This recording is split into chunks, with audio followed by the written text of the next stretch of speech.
Now let's take a look at a budget sheet that we are going to be providing to each of you today. The Excel tracking sheet. You'll be able to see all your income and your expenses. And as you fill in the sheet, it will pull these expenses up to the top. So it will keep track of your average income and how much you have left over at the end of each month. These graphs here go up and down. It keeps track of your income and expenses throughout the year.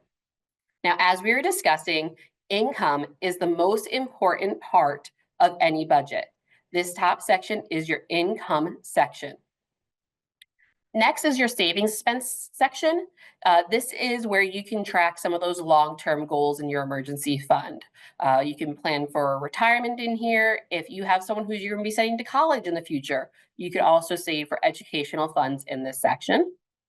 We have grouped all your home expenses into one area. So this is everything that takes to run your house, your mortgage or your rent, your utility bills, furnishings, taking care of the outside. Everything falls into this category.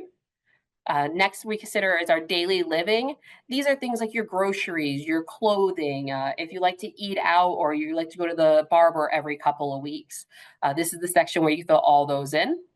If you have children, we have to make sure we account for expenses for those, or for them, I should say, I apologize. So we have medical, clothing, school tuition, anything that takes to raise a child falls into this section. We all have to get to work somehow. So our next section is transportation.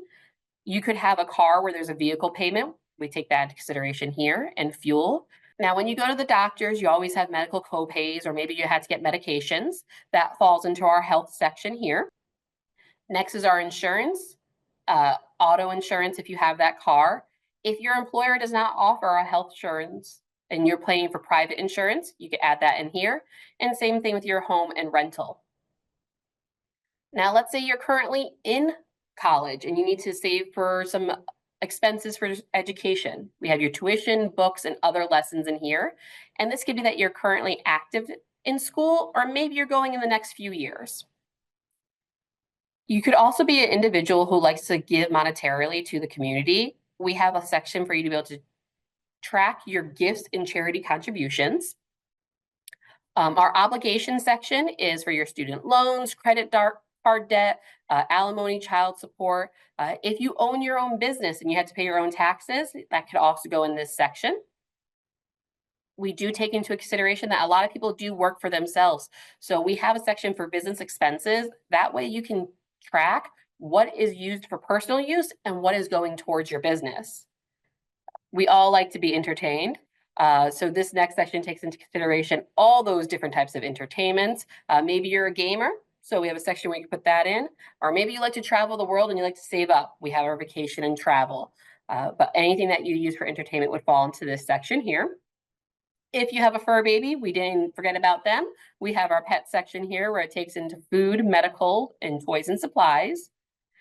Who doesn't have a subscription these days, be it a social media, maybe it's a gym membership?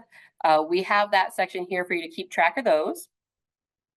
If you have already figured out that you're going to that vacation and you want to break down your travel, lodging, food, and rental car more closely, we have a section where you can really break down how you're spending on your vacation. And then finally is our miscellaneous section here for anything else that you may need. Because remember, not everyone's budget is going to be exactly the same. Everyone's is going to be unique. The one thing that's really nice about our budgeting sheet is it's customizable. You could very simply highlight a section you don't think you're going to need and hide it, and it gets rid of those categories. It's still there if you need it, but the majority of it's hidden, so it will make the sheet a little bit smaller. So that's a glimpse at how a budget tracker works.